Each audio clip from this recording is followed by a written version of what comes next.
सुप्रभात बच्चों, आप लोग कैसे हैं? आशा करते हैं आप लोग अच्छे होंगे। देखिए बच्चों, आज जो है हम लोग नवंबर का भूगोल के विषय का अध्याय चौथा जलवायु पर जो है चर्चा करेंगे। बच्चों, आप लोग पिछले वीडियो में जलवायु के बारे में हमने जो भी कंसेप्ट आपको बताया है वह हम उम्मीद कर रहे हैं, आशा कर रहे हैं कि आप लोग उस कंसेप्ट को बढ़िया से याद कर लिए होंगे। बच्चों, आप लोग जलवायु में आप लोग को बता चुके हैं, भारत की जलवायु जो है मानसूनी होती है। वह जो है मई जून के महीने में भारत के दक्षिण दिशा से प्रवेश करती है, जो कि सबसे पहला मानसून जो होता है केरल के तटों पर होता है, आता है और घनघोर वर्षा होती है। उस वर्षा को आम्र वर्षा या फूलों की बौछार वर्षा के नाम से जाना जाता है। बच्चों, आम्र वर्षा क्यों कहा जाता है? आम्र वर्षा इसलिए कहा जाता है क्योंकि वह जो है आम की खेती के लिए महत्वपूर्ण होता है, उपयोगी होता है, लाभदायक होता है और जैसे आम की पैदावार जो है अधिक होती है, इसलिए उस खेती को जो है आम्र वर्षा का संज्ञा नाम दिया गया है। बच्चों, उसमें जो है आप लोग को हम बता रहे हैं कि फूलों की बौछार वाली वर्षा भी नाम दिया गया है। वह जो है फूलों की बौछार वाली वर्षा क्यों नाम दिया गया है? क्योंकि ये जो है वहाँ पे जो कहवा की खेती होती है, कहवा आप लोग समझ रहे हैं, कहवा का मतलब होता है जो हम लोग कॉफ़ी पीते हैं उसे कहवा से बनता है।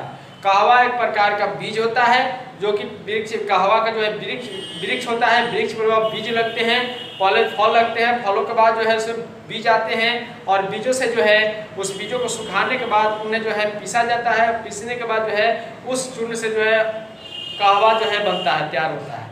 तो वह कहवा की खेती के लिए, कहवा के फूल के लिए वह जो है बहुत ही आपको उपयोगी होता है। जब पहली मानसून की बारिश समय पर पड़ती है दक्षिण भारत में, तो वहाँ की जो जलवायु होती है वह कहवा की खेती के लिए उपयुक्त होती है और जो है कहवा की खेती के जो फूल होते हैं कहवा के वृक्षों में लग जाते हैं और कहवा का पैदावार अच्छी होती है। बच्चों, एक और बात आप लोग को बता देते हैं कि जलवायु को नियंत्रित करने वाले अक्षांश है, तुंगता है, समुद्र से दूरी है, ठीक ना, हवा की दिशा है, इस सब को मिलाकर जो है क्या होती है?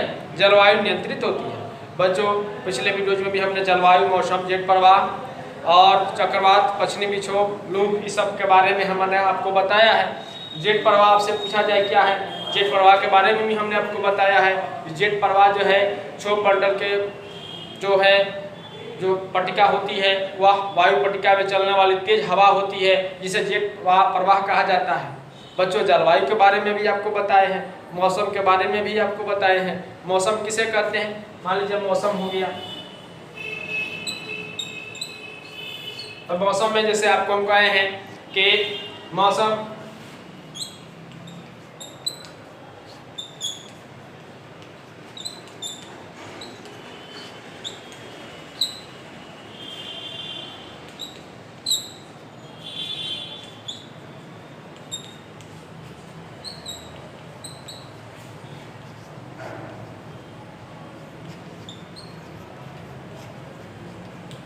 जैसे कि हम इसे भी कर सकते हैं कि मौसम वायुमंडल में क्षण प्रतिक्षण बदलने की दशा है, अर्थात मौसम जो होती है वह जो है क्षण प्रतिक्षण बदलती रहती है, जिसे मौसम कहा जाता है। वायुमंडल में जो क्षण प्रतिक्षण परिवर्तन आते हैं वह जो है मौसम कहलाता है। जैसे कि आप सुबह में उठते होंगे, जगते होंगे तो देखते होंगे कि जो है दिन साफ है, थोड़ी देर के बाद देखते हैं कि बादल आ जाता है, थोड़ी देर बाद देखते हैं कि वर्षा होने लगती है, फिर कुछ घंटों के बाद देखते हैं कि वर्षा के बाद जो है दिन साफ हो जाता है। तो ये क्या हो रहा है? तुरंत जो है क्षणिक परिवर्तन हो रहा है, इसे कि मौसम कहा जाता है।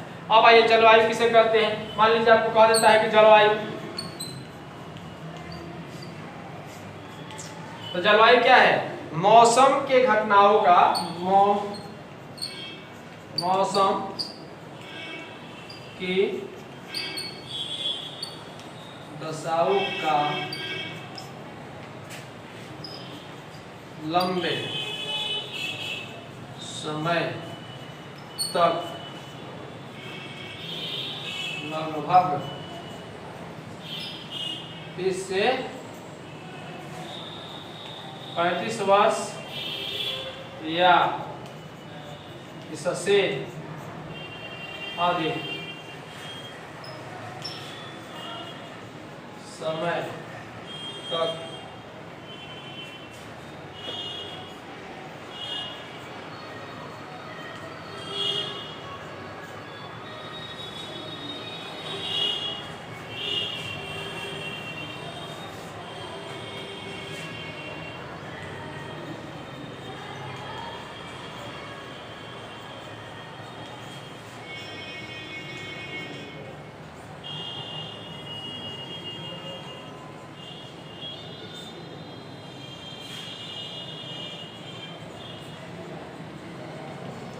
कह रहे हैं बच्चों मौसम के जलवायु के बारे में लिखे हैं कि मौसम के दशाओं का लंबे समय तक लगभग 30 से 35 वर्ष या उससे अधिक समय तक का परिवर्तन के योग को जलवायु कहते हैं। तो जलवायु जो है क्षण प्रतिक्षण बदलने वाला चीज नहीं है।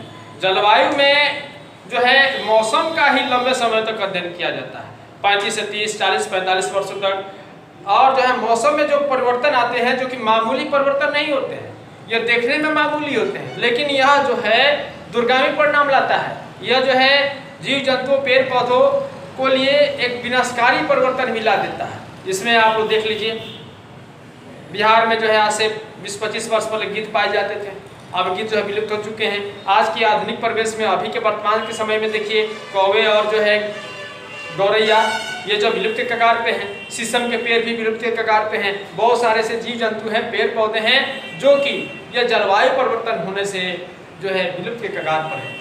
बच्चों डायनासोर का भी आपको नाम सुने होंगे। डायनासोर जो है प्राचीन समय में पुराने जमाने में होते थे, इनके साक्ष्य भी हमें मिल चुके हैं, हम लोग किताब के माध्यम से इतिहास में भी पढ़ते हैं। तो लेकिन आज के डेट में डायनासोर विलुप्त हो चुके हैं। ऐसा क्यों हुआ? क्योंकि उस समय जो जलवायु में परिवर्तन हुआ, उस परिवर्तन को उनके शरीर जो है वो एक्सेप्ट नहीं कर पाया, अपने आप को उन वातावरण में, उन जलवायु में वो अपने आप को नहीं ढाल पाए और वह क्या हुए, विलुप्त हो गए। यदि मनुष्य भी अपने शरीर को आधुनिक जो है जलवायु जो चल रही है, जलवायु में मनुष्य जो है अपने आप को नहीं ढालता है तो उसका भी जो है विनाश निश्चित है। तो हमारा शरीर जो है चूंकि अनुकूलित है, हम किसी भी वातावरण में जो है अनुकूलित हो जाते हैं। जो भी जीव किसी भी वातावरण में अनुकूलित रहने की क्षमता रखता है वह जो है जीवित रह सकता है। यदि किसी भी वातावरण में अगर ठंडा हो या गर्म हो या बरसाती हो, जैसा भी हो, अगर उस मौसम में अपने आप को अनुकूलित नहीं कर पाता है वह जो है जीव नष्ट होने लगता है। तो बच्चों इस तरह से आप लोग का जो है यह जलवायु चैप्टर जो है बहुत ही रचनात्मक और बहुत ही इसमें ज्ञानवर्धक जो है कॉन्सेप्ट है, मुख्य बिंदु है।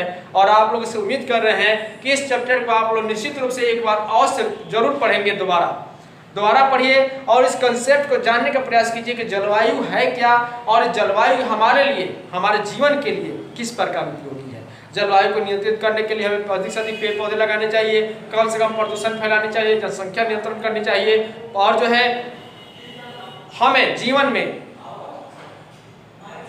एक मनुष्य को एक पेड़ जरूर लगाना चाहिए जिससे वायुमंडल जो है संतुलित रहे और हमारे जो आने वाली पीढ़ी है वह सुरक्षित रहे। देखिए बच्चों इसको जो है आप लोग फेयर कॉपी में लिखिएगा और लिखने के बाद जो भी कॉन्सेप्ट है उसे आप लोग बढ़िया से याद कीजिएगा, ठीक ना। इसे आप लोग एक बार देखें पहले।